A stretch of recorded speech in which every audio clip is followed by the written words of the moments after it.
ನಾವು ಯಾವ ಧರ್ಮದ ವಿರೋಧಿ ಅಲ್ಲ.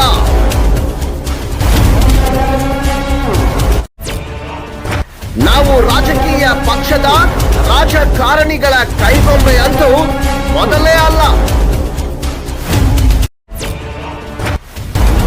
ಭ್ರಷ್ಟಾಚಾರ ವಿರೋಧಿಸುವುದೇ ನಮ್ಮ ವಾಹಿನಿಯ ಮುಖ್ಯ ಧ್ಯೇಯ. ಕಾನೂನಿನ ಚೌಕಟ್ಟಿನಲ್ಲಿ ನಮ್ಮ ಸುದ್ದಿ.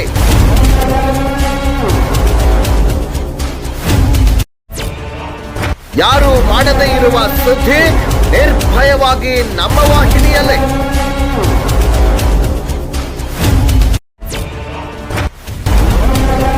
ನಮ್ಮ ನಡೆ ಭ್ರಷ್ಟಾಚಾರ ತಡೆ.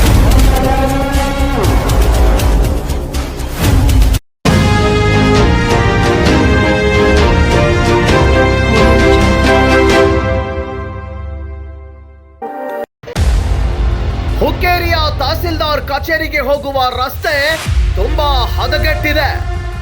ಸಾರ್ವಜನಿಕರಿಗೆ ತಾಲೂಕಾ ದಂಡಾಧಿಕಾರಿಗಳ ಕಚೇರಿಗೆ ಹೋಗಬೇಕೆಂದ್ರೆ ಮುಜುಗರ ಆಗ್ತಾ ಇದೆ. ಇನ್ನಾದರೂ ಸಂಬಂಧಪಟ್ಟ ಅಧಿಕಾರಿಗಳು ತಕ್ಷಣ ಈ ಕಡೆಗೆ ಗಮನ ಹರಿಸಿ ಸಾರ್ವಜನಿಕರಿಗೆ ಅನುಕೂಲ ಮಾಡಿಕೊಡಬೇಕಂತ RK22 ನ್ಯೂಸ್ ಕನ್ನಡ ಮೂಲಕ ಹಾಗೂ ಸಾರ್ವಜನಿಕರ ಮೂಲಕ ವಿನಂತಿ ಮಾಡಲಾಗಿದೆ. ನಮ್ಮ ನಡೆ ಭ್ರಷ್ಟಾಚಾರ ತಡೆ. Doctor Ravi B Kamble, RK22 news Kannada, Hukkeri. ನೋಡ್ರಿ, ಇಲ್ಲಿ ತಹಸೀಲ್ದಾರ್ ಆಫೀಸ್ಗೆ ಹೋಗುವತ್ನಾಗ ರೋಡ್ ಈ ಪರಿಸ್ಥಿತಿ ಆಗೈತಿ. ಇದಕ್ಕೆ ಸಂಬಂಧಪಟ್ಟ ಅಧಿಕಾರಿಗಳು ಇದ್ರ ಕಡೆ ಲಕ್ಷ್ಯ ಕೊಡಾಗ್ತಾ ಇರಲಿಲ್ಲ. ಅದಕ್ಕೆ ದಯವಿಟ್ಟು ಸಾರ್ವಜನಿಕರಿಗೂ ಭಾಳ ತ್ರಾಸಾಗೈತಿ. ಅದರ ಸಂಬಂಧ ಇದನ್ನು ಆದಷ್ಟು ಬೇಗನೆ ಇದಕ್ಕೆ ಕೆಲಸ ಮಾಡ್ಬೇಕಂತೇಳಿ ನಮ್ಮದು ವಿನಂತಿ ಆಯಿತು. ನೋಡ್ರಿ, ಈಗ ನಾವು ತಹಸೀಲ್ದಾರ್ ಆಫೀಸ್ಗೆ ಹೋಗಿದ್ದೀವಿ. ಹೋದ್ರೆ ಇಲ್ಲಿ ಗಾಡಿ ಬೀಳೋಲು, ಕಾಲು ಜಾರಿ ಎಲ್ಲ ಮಂದಿ ಅದು ಬೆಳೈತೆ. ಈ ರಟ್ ನೋಡ್ರಿ ಇದು.